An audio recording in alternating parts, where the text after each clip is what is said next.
Welcome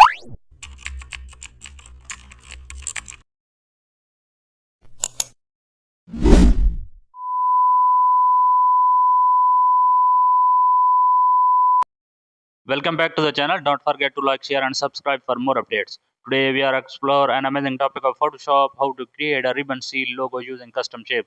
Select a circular seal shape from the custom shape tool and draw it in the center. Add a thick stroke to give the seal a strong outer boundary.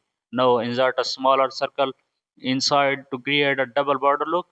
Add a ribbon shape beneath the seal and align it perfectly. Apply a gradient overlay to the seal for a metallic or glossy effect.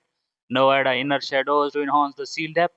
Insert text inside the seal using a curved path for a professional style. Use bold font to improve readability inside the small space. Now add star shapes or decorative lines inside the seal. Also apply highlights along the edges to add shine.